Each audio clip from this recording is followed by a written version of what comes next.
Vandag duik ons in 'n regte mediese raaisel in, 'n toestand wat dokters vir jare lank heeltemal geflous het. 'n Siekte wat homself vermom as allerhande ander probleme en dikwels onder die radar bly totdat dit te laat is. Ons praat van ateromatiese embolisering. So, kom ons begin met 'n vraag. Wat het 'n pynlike blou toon, niere wat skielik besluit om tou op te gooi en iemand wat tydelik blind word in een oog in gemeen? Op die oog af, absoluut niks, nee. Maar die antwoord lê in een enkele skelmproses wat diep binne in ons are gebeur. En deel van die probleem, hoekom hierdie ding so moeilik is om vas te pin, is hierdie hele deurmekaar spul van name. Elkeen beskryf net 'n klein deeltjie van die legkaart. Blautoon-sindroom beskryf die gevolg, cholesterol-embolisering beskryf die oorsaak, en 'n naam soos pseudovaskulitis vertel jou presies hoe goed dit ander siektes naboots. Dis 'n regte diagnostiese mynveld. En ja, dit bring ons by sy mees gepaste bynaam, die groot bedrieër. Kom ons duik 'n bietjie dieper en kyk presies hoekom hierdie siekte soveel ander toestande kan namaak en dokters so maklik op 'n dwaalspoor kan lei. Hier's die kern van die saak. Diep binne ons grootste slagaar, die aorta, vorm hierdie aterosklerotiese plate. Dis basies verharde are. Wanneer die plate onstabiel raak, kan klein stukkies cholesterolkristalle afbreek. Dink daaraan soos 'n mikroskopiese haalstorm wat skielik in jou bloedstroom losgelaat word en stroom afreis om chaos te saai. Die hele proses is soos 'n kettingreaksie. Eers het jy hierdie onstabiele plaat, 'n tikkende tydbom. Dan iets steur dit en dit breek. 'n Stortvloed van hierdie kristalle word vrygestel. Hulle vloei saam met die bloed totdat die are te nou word. En daar sit hulle vas, blokkeer die vloei en ontketting 'n massiewe inflammatoriese aanval wat die weefsel rondom dit heeltemal verwoes. En hierdie is nie eers 'n nuwe idee nie. Reeds in 1945 het C.M. Fleury hierdie deurslaggewende verband gelê. Sy woorde bly vandag net so waar. Hoe erger jou aterosklerose is, veral in jou aorta, hoe groter is die kans dat hierdie gevaarlike kristalstorm kan begin. Dit is so eenvoudig soos dit. Goed, so daardie mikroskopiese kristalle is nou losgelaat. Wat gebeur volgende? Wel, dit word letterlik 'n reënbui van pyn wat deur die liggaam spoel.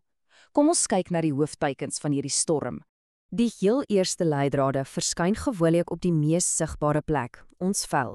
Dit is baie keer die eerste rooi vlag wat waai en vir ons 'n visuele idee gee van die onsigbare oorlog wat binne in ons liggame aan die gang is. En hierdie leidrade is baie spesifiek. Liveout reticularis lyk soos 'n persnetagtige patroon op die bene. Die blautoon-sindroom is natuurlik die klassieke teken. 'n Toon word skielik pynlik en blou.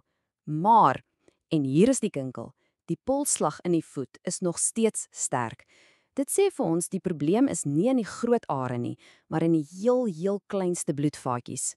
Maar terwyl die vel skree vir aandag, is daar 'n orgaan wat in stilte aangeval word, die niere. En dis een van die mees verraderlike aspekte, want die skade kan stadig en heeltemal ongesiens gebeur. Hierdie tabel wys 'n kritiese verskil.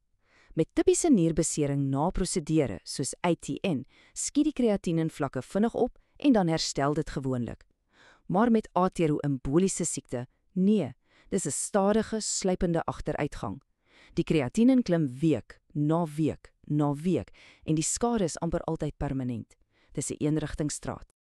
Nou, as die onstabiele plaat hoër op in die aorta sit, nader aan die hart, dan is die teiken selfs meer krities. Dan kan daar die einste kristalreën na die brein en die oë toe reis, met absoluut dramatiese gevolge. En wat nogal fascinerend is dat 'n oogarts letterlik die oorsaak kan sien. Hollenhorstplate is helder geel cholesterolkristalle wat in die klein are van die retina vassit. Dis soos om die dief op heterdaad te betrap. Ander pasiënte sal weer vertel 'n gordyn het oor hulle sig geval of hulle kry selfs 'n volskaalse beroerte. So, die groot vraag is, wat laat hierdie slapende vulkaan uitbars? Wat skud hierdie plate los en begin die kristalstorm? Dit gebeur selde net van self. Daar is gewoonlik 'n sneller, 'n hoofverdagte. En hier is die ongemaklike waarheid. Vandag is die mees algemene sneller 'n mediese prosedure. Wanneer dokters kateters of drade deur die aorta stoot tydens 'n angiogram of stenting, kan hulle per ongeluk stukkies van hierdie plate afskraap. En ja, groot hart- of aorta-chirurgie hou ook 'n massiewe risiko in. Hierdie syfer, dis skokkend.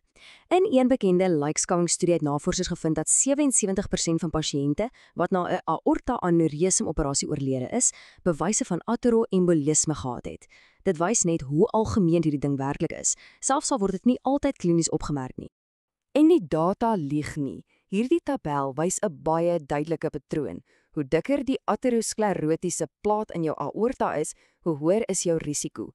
Kyk net na daardie sprong wanneer die plaat dikker as 4 mm is. Die risiko vir 'n vaskulêre gebeurtenis skiet die hoogte in. Dis meer as 4 keer so hoog. Dis 'n eksponensiële gevaar. Goed, ons weet wat dit is, wat dit veroorsaak en hoe gevaarlik dit is. Maar kan ons hierdie kristalstorm stop as dit eers begin het? Ongelukkig is dit glad nie so eenvoudig nie. Sien, daar's nie 'n enkele toets wat dit kan diagnoseer nie. Die absolute sleutel is agterdog. 'n Goeie dokter moet die patrone herken. 'n Pasiënt met bekende risikofaktore ondergaan 'n prosedure en weke later begin die blou tone, die veluitslag en daardie sluipende nierversaking. Dit gaan alles daaroor om die kolletjies met mekaar te verbind. En omdat ons nie daai miljoene kristalle kan gaan uithaal nie, is behandeling hoofsaaklik skadebeheer. Die fokus skuif na die voorkoming van nog episodes, die ondersteuning van die organe wat reeds getref is en natuurlik die onderliggende siekte beveg. Statiene is krities om die oorblywende plate te stabiliseer en in baie seldsame gevalle kan die bron van die probleem chirurgies verwyder word. So as ons nou 'n tree terugneem, wat is die groter les hier? Hierdie toestand is soveel meer as net 'n versameling vreemde simptome. Dis eintlik 'n venster na 'n dieper en baie meer algemene probleem. Hierdie syfer, al kom dit uit 'n ouer studie, is 'n koue dosis realiteit.